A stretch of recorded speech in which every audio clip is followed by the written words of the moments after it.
Hi everyone. I'm sorry, this is siesta time, so I'm pretty sure we're a little bit asleep and tired. And I don't know if I should be proud or ashamed, I don't know, of being the last speaker today, because all my colleagues, all the other speakers have done such a great job today that I'm amazed.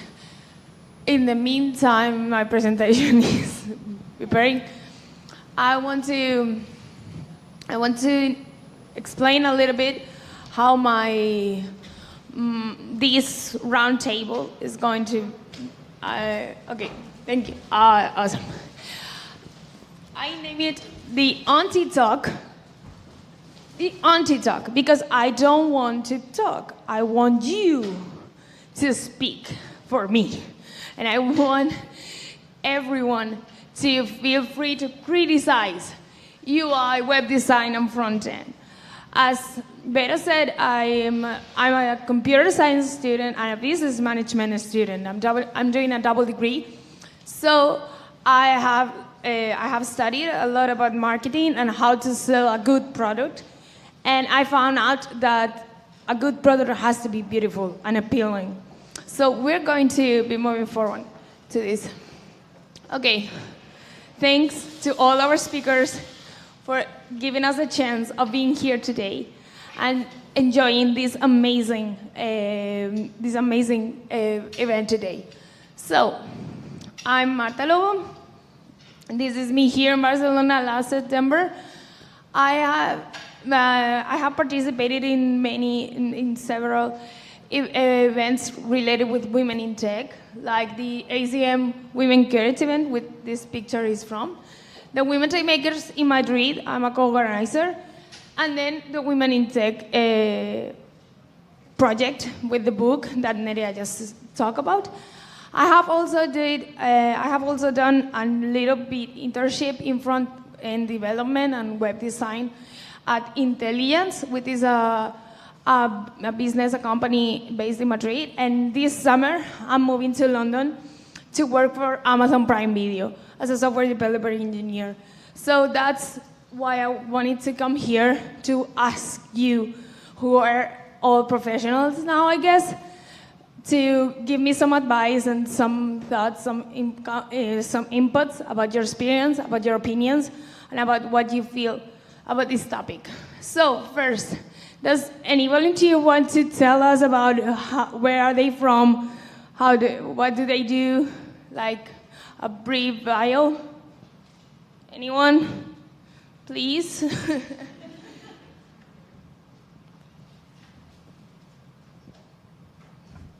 Maybe I can keep with this microphone so the other one can be going around.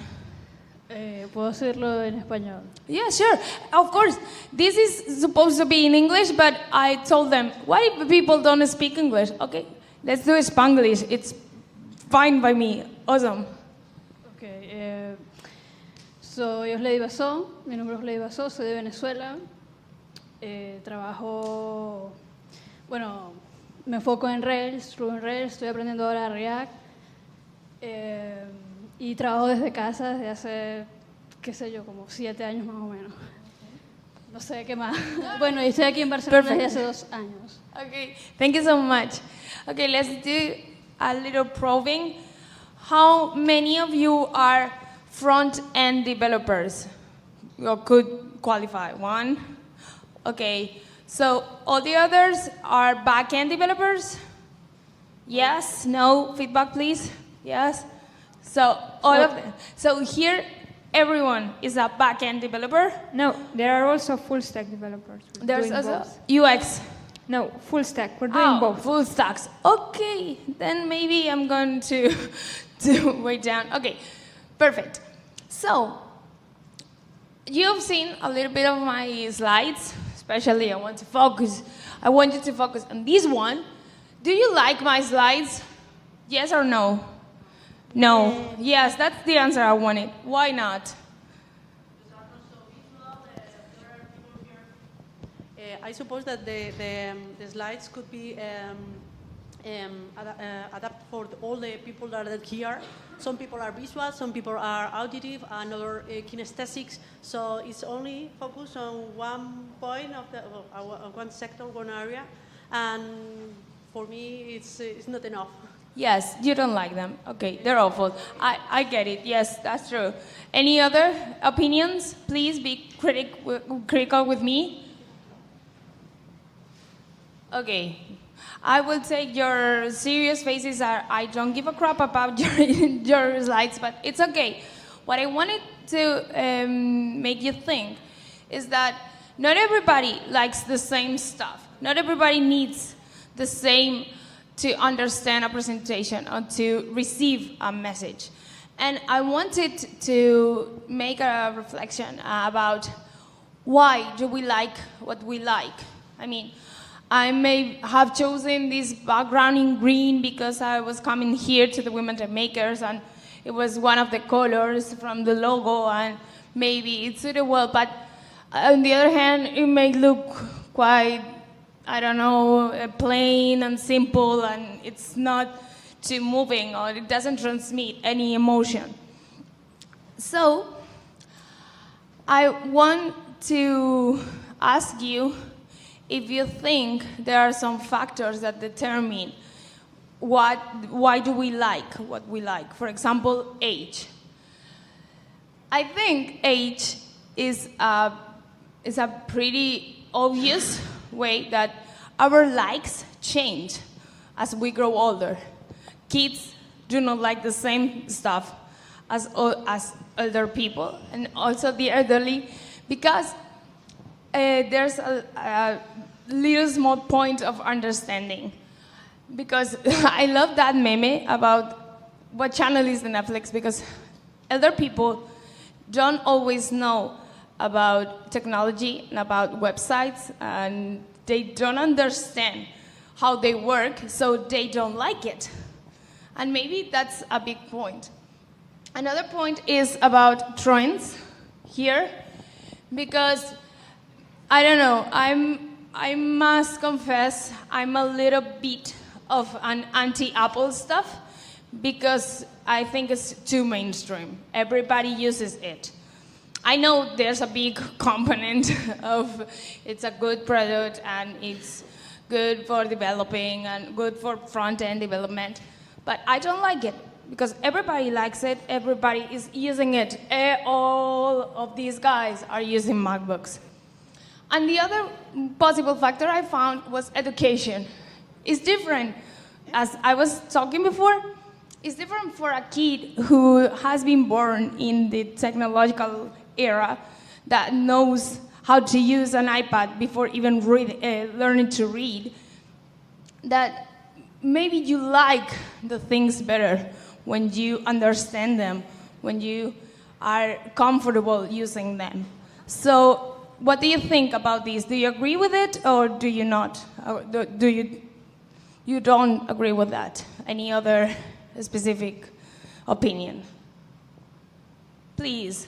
This was supposed to be some kind of friendly reunion. Come on, Neus, don't lay me down. I agree, but I guess there are more factors than only that. Like what? And like another talk that I was listening, like a psychological effect, like what the catch your attention or faster. So one of the things that you were saying, do we like your slides? Well, they may be plain, but at least they are simple, right? There are some pages that they have so many information that you cannot focus on what is important. So that's another factor that you need to know who are you targeting to do it better, to be more concise. Okay, thank you so much because you said something really interesting and it's about psychology and what calls your eye first, what goes straight into your point of attention. And maybe this is something we want to focus on.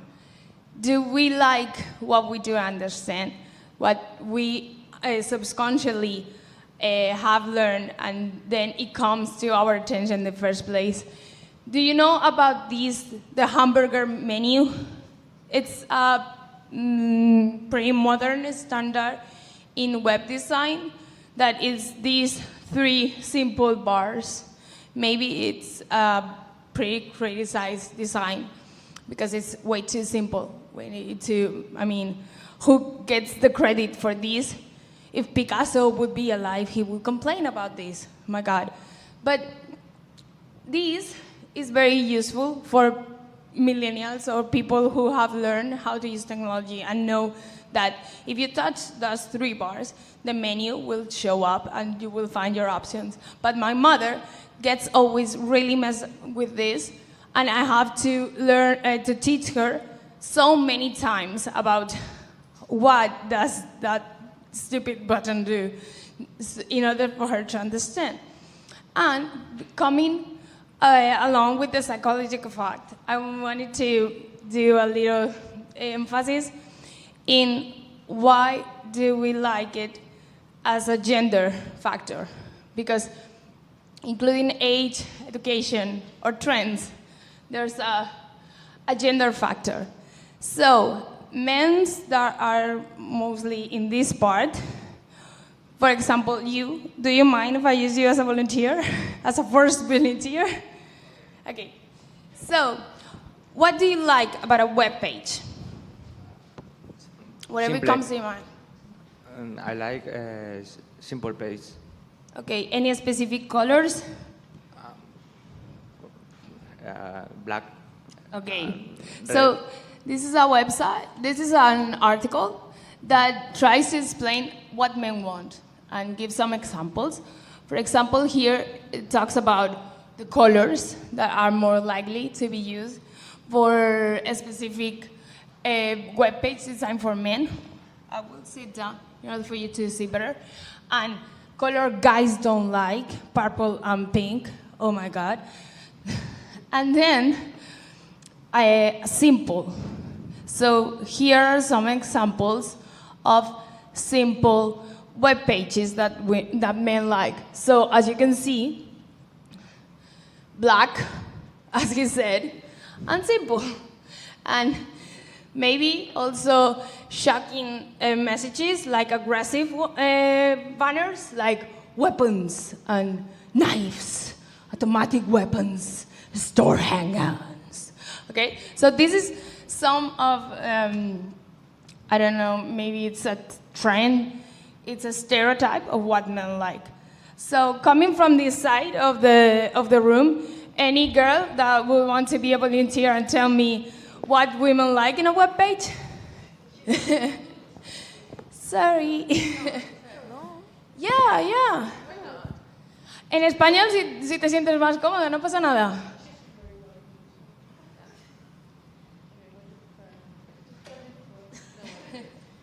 Black, also black. Also black. Yeah. And what other colors for the titles and the? Titles. I don't know. I prefer a simple page. I don't know if I usually use a command line and the background is black. I prefer black. Black and white. Black and white. Yeah. Okay. I'm simple. So okay, let's see what this article says. Okay, here it talks about a little factors. Okay, we're talking about women, so we are meant to use pink because we are talking about women. Okay, and here it speaks about purchasing and about how all of the most popular and almost every web page that is based for a e-commerce or a online store, its target is women. So they have to be pink. Okay, let's see how this goes. So colors, it's pink and purple as it was said. But here, I don't see any black, as you were saying. And I don't see any simple. These letters can cause me a very bad headache in a Saturday morning hangover. I don't feel like this is simple, okay? And also, this isn't simple as well. This is shocking.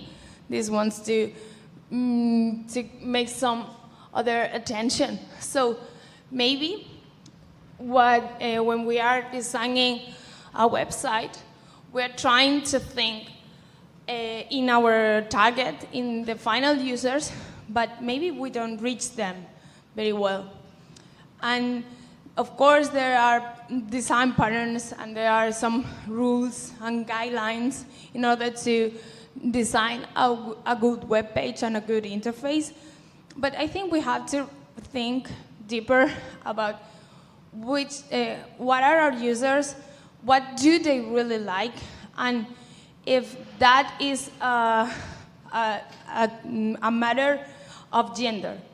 You know, because as you were saying, I would prefer a black and white web page, as he was saying. Maybe not the weapons theme, because I don't like that much, but black and white or less pink, less girly things that are stereotypes, like this one.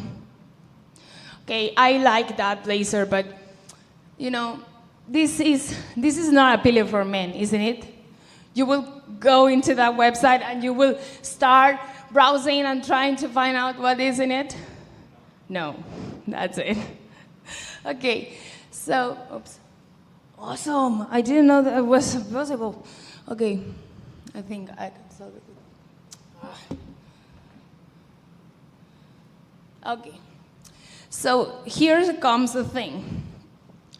When we are saying, I like pink, I don't like pink, I like simple, I like shocking, are we talking about a thing about within our brain, without our biology, without our structure here inside, or are we talking about a cultural thing? Is pink supposed to be a girl's thing because our brains are established to be liking pink? Or is it more of a social factor that have led us to think that is right? What do you think? You in the gray jersey that were saying yes? What do you think? No, you, yes. Okay. Sorry. It's a social factor indeed. Okay. I mean, I don't think there is something in my brain that tells me that a color can be associated with a gender. Mm-hmm.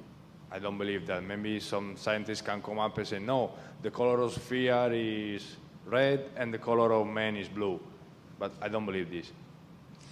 Yes, I totally agree with you. And I don't know if you have attended Maria's lecture before, but when she did the same UX and neuroscience talk in the Tech Fest last week, she was talking that in the late 19th century, pink was aligned with men because it was a color of bravery and aggressive, and blue was related with women because it was a calm and relaxed color.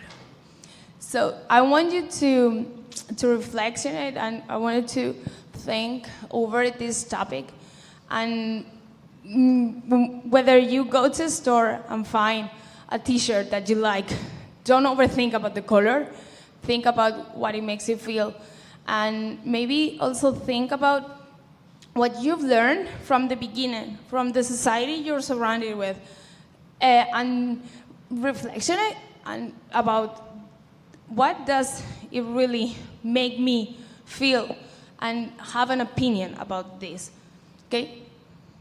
So that's it. That's what I wanted you to take into account, that our society has told us to think in a particular way. In one point, it's better because if everybody thinks the same way, then you can prepare a better web page with a better user interface that suits more people at the same time. But on the other hand, it makes us a little bit less free of choosing what we like or we don't like, what we really feel, okay? And here I come, back from the beginning.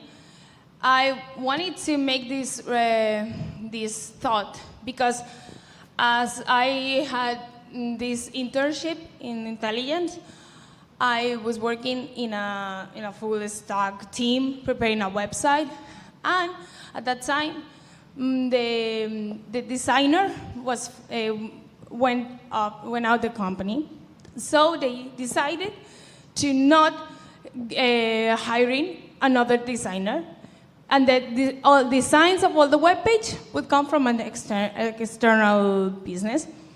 And that made me think about how they were being disrespectful and how they weren't taking into account the importance of an interface and a look of a web page. As if you don't take care of how your product looks and makes the user feel, you will be losing a great part of all the value that product could give you. As an example, I want to make a comparison, okay? I have experienced that sometimes front-end developers and back-end developers are against each other because back-end development seems to be a little more important, okay? So let's think about this. If you have an ugly front because you don't think your designer is important and you don't feel like taking care of the user and the way they feel, they like, you will have an ugly front but an impressive back. In the end, you will have a not so good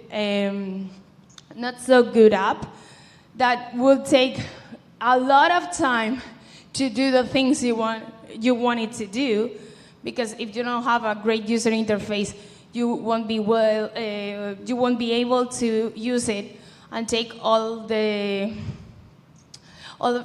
its approach. So unless you know how to open the fridge, you won't get all the richness inside of it. And let's go to the other part, to an awesome front, but a poor back. If you have a web page that is the most beautiful thing ever, but from the other part, it's completely useless, it's gonna be like a stuffed unicorn, the best, cutest thing, but completely useless.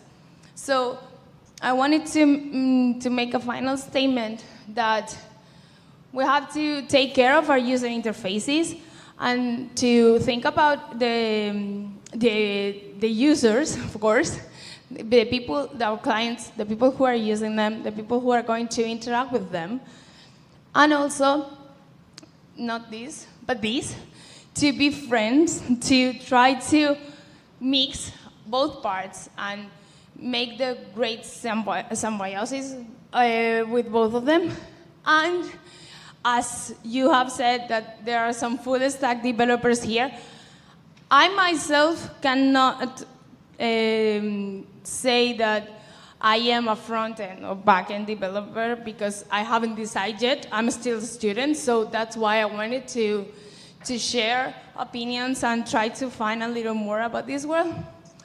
But maybe if we try to store everything in our heads and try to follow it, try to cover a very wide range and try to become full stack developers, in the end, we will take care more of one part and less of the other part.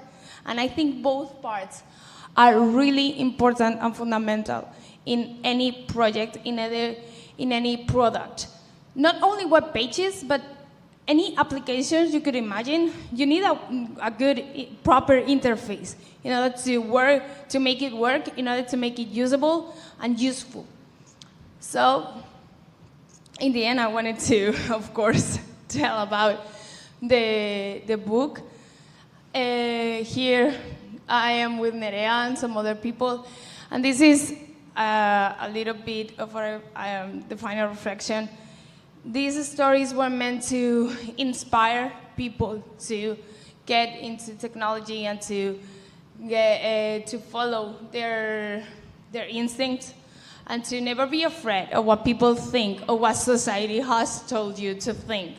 I won't be thinking that pink is meant for me because I am a girl. I like it, it's nice, my mobile phone is pink, but I won't be I won't be saying that because I'm a woman. I will say that because I like it. It's nice. It suits my view. It makes me feel great. But that's it. Okay, so thank you very much for listening to me.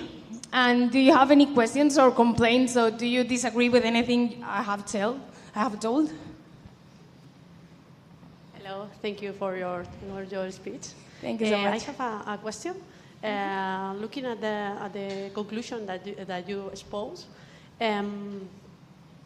where is the balance between a good front end and a back end, in your opinion? I agree. I think that a good front and a good back mixed together is an app that is easy to use, that it's intuitive to use, and that in the background it's optimized, so whatever it does it the best possible way. For example, the thing about my complaint was because I have some friends that are working in blockchain. Blockchain is like exploding right now. They were developing amazing applications for that, but they weren't able to sell them because the interfaces went completely useless. So if you're talking about a great technology, but you are not able to get it closer to the user, so the user can feel comfortable when interacting with it and with trying to get the most out of it, then you're not getting any balance there. So I think that's the reflection, that's the conclusion I wanted to make, that every part of the design and the development of any project or any product or service needs to be all parts think at the best. Okay? Did that answer your question? Okay, thank you. Thank you so much. Any other questions? Anyone else? Anyone wants to share opinions? Yes? I want to ask but to all the room why there are so many full stack developers, because I never understood.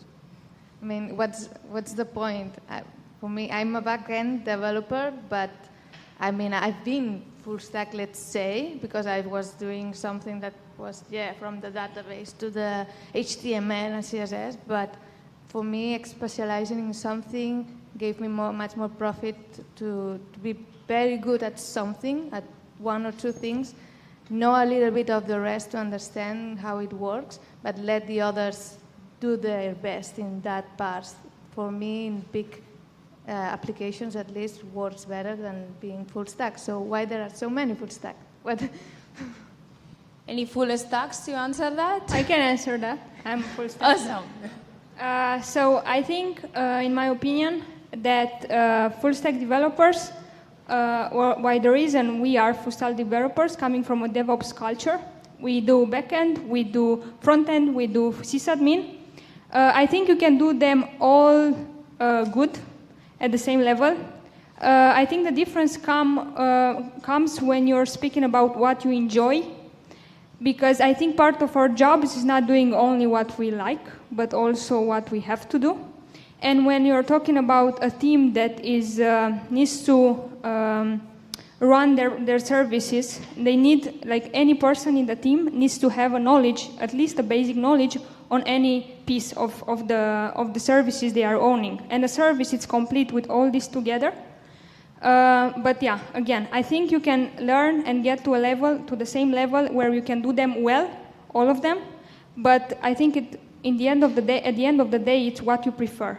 And there's always, like, we heard a lot about what we like, and I think that's where the difference comes. That's my opinion from a full stack. Another full stack that wants to share? Yeah, I'm not full stack developer, but I'm a CTO, and I need to hire people, right? So besides what you said, which is true, like the DevOps mentality, we totally embrace that, but there's also the economic side of it, right? So if you're a small startup, you cannot hire 2 front-end, 2 back-end, 2 sysadmins, 2 network guys, so you just don't have the budget. And probably you don't need someone who is an expert on that, but someone who can do a bit of everything, which is shitty as well, don't get me wrong, but there's the economic side. So if you imagine the budget you have for a technical team, when you're a small startup, you cannot have a budget of 200,000 euros because you just don't have that money.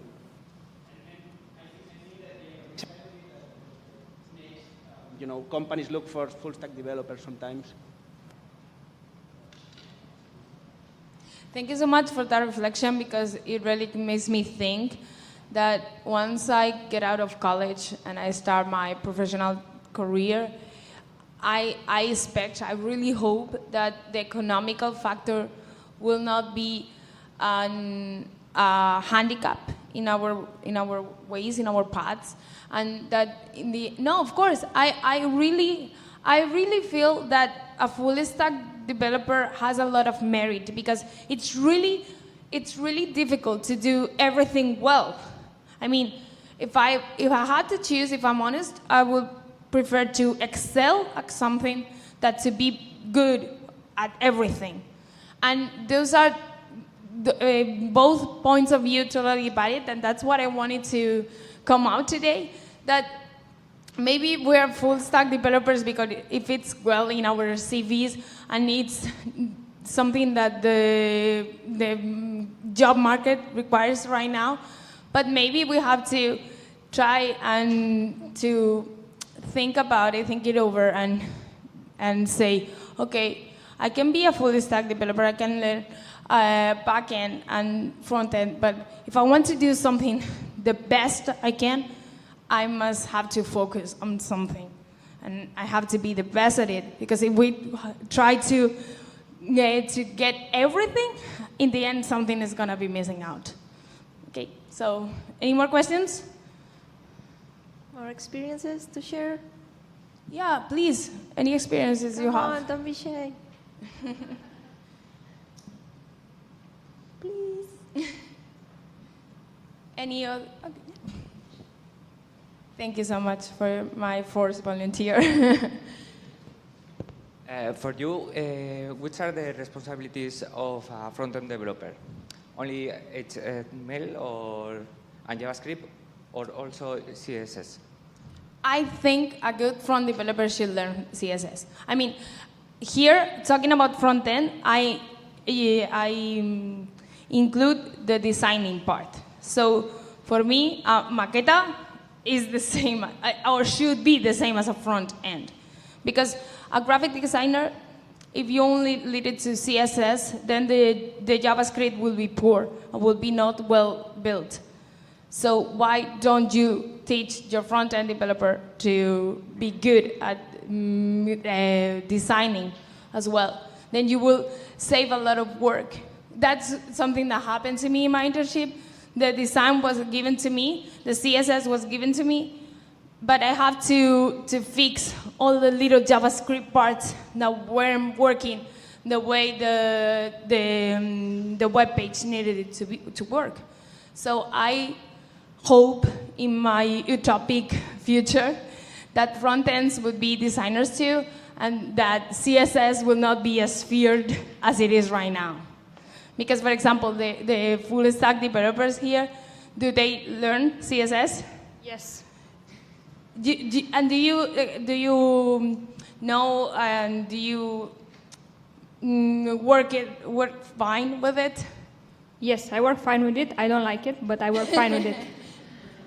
Yeah, coming back to my previous answer. So I do whatever it takes to make my product good, but that, of course, comes with parts that I don't enjoy, but I also see the thrill and the need on doing that. Okay, thank you so much. Anyone? Okay, thank you so much for all your thoughts, your sharings. I really enjoyed this income. So thank you very much for listening to me this afternoon, and I hope you really enjoyed the whole event today. Thank you.